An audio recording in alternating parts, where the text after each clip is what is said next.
saya sendiri Nabila Azizah, lalu ada Azahra Faradiba, Nur Anissa, Rizkia Fadila, dan Ridwan Anji Ramadan. Di sini kami akan menjelaskan tentang eksternal standar. Metode standarisasi yang paling umum menggunakan satu atau lebih, yaitu eksternal standar. Masing-masing mengandung konsentrasi analit yang diketahui. Biasanya disebut sebagai eksternal karena kami menyiapkan dan menganalisis standar yang terpisah dari sampel. Yang pertama, single eksternal standar. Penentuan kuantitatif menggunakan standar eksternal tunggal dijelaskan pada awal bagian ini.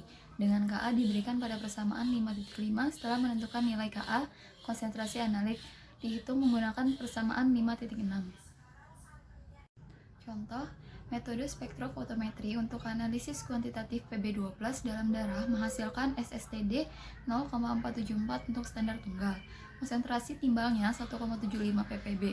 Berapa konsentrasi Pb2+ dalam sampel darah untuk S sampel 0,361?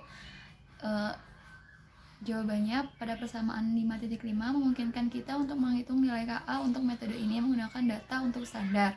Dengan rumus KA sama dengan SSTD per CSTD sama dengan 0,474 per 1,75 ppb menghasilkan 0,2709 ppb-1.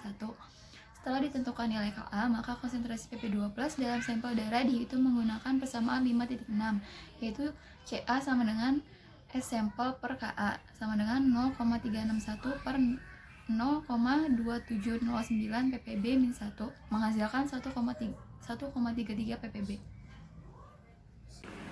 Multi eksternal standar menunjukkan standarisasi eksternal multi titik yang khas. Labu ukur di sebelah kiri adalah reagen kosong dan labu volumetrik yang tersisa mengandung peningkatan konsentrasi Cu2+. Ditampilkan, labu volumetrik adalah kurva kalibrasi yang dihasilkan. Karena ini metode umum standarisasi yang dihasilkan yang disebut kurva kalibrasi normal. Ditunjukkan di atas adalah reagen kosong atau paling kiri dan satu set 5 standar eksternal untuk Cu2+ dengan konsentrasi meningkat dari kiri ke kanan. Ditampilkan di bawah standar eksternal adalah kurva kalibrasi normal yang dihasilkan. Absorbansi masing-masing standar SSTD. Sensitivitas metode adalah fungsi dari konsentrasi analit. Misalnya, nilai KA paling besar ketika konsentrasi analit kecil dan menurun terus-menerus untuk konsentrasi analit yang lebih tinggi. Nilai KA pada setiap titik sepanjang kurva kalibrasi pada gambar 5.2 diberikan oleh kemiringan pada titik tersebut. Dalam kedua kasus, kurva kalibrasi memberikan sarana untuk menghubungkan S SAM dengan konsentrasi analit. Contoh 5.2, metode spektrofotometri kedua untuk analisis kuantitatif Pb2+ dalam darah memiliki kurva kalibrasi normal, yaitu SSTD sama dengan 0,296 ppb-1 kali CASTD plus 0,003. Berapa konsentrasi Pb2+ dalam sampel darah jika S sampelnya adalah 0,397? Jawabannya, untuk menentukan konsentrasi Pb2+ dalam sampel darah, kita ganti SSTD dalam persamaan kalibrasi dengan S sampel dan selesaikan untuk CA.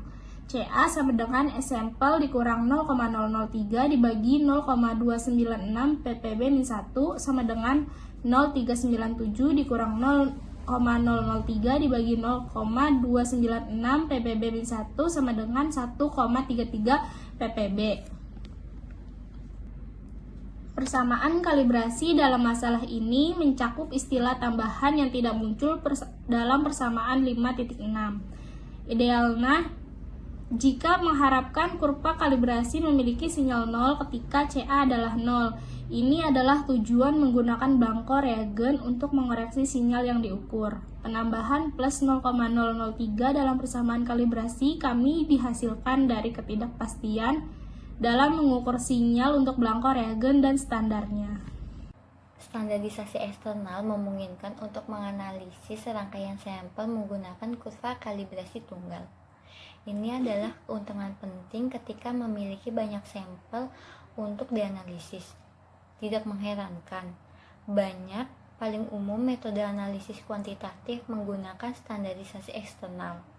Ada batasan serius bagaimanapun untuk standarisasi eksternal. Ketika kita menentukan nilai KA menggunakan persamaan 5.5, analit hadir dalam matriks standar eksternal, yang biasanya merupakan matriks yang jauh lebih sederhana daripada sampel.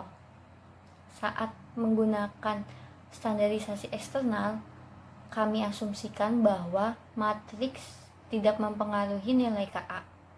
Jika ini tidak benar, kami memperkenalkan kesalahan determinan proporsional ke dalam analisis.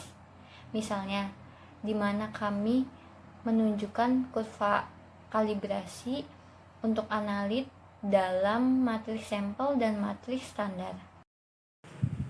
Selanjutnya, contoh kurva kalibrasi menggunakan standar eksternal menghasilkan kesalahan yang pasti.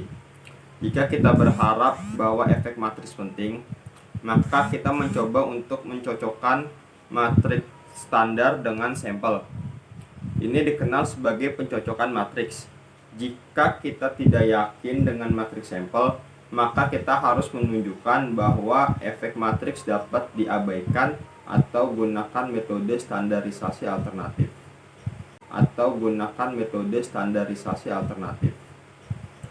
Kemudian, yang ini termasuk kurva kalibrasi untuk analit dalam matriks standar dan matriks sampel.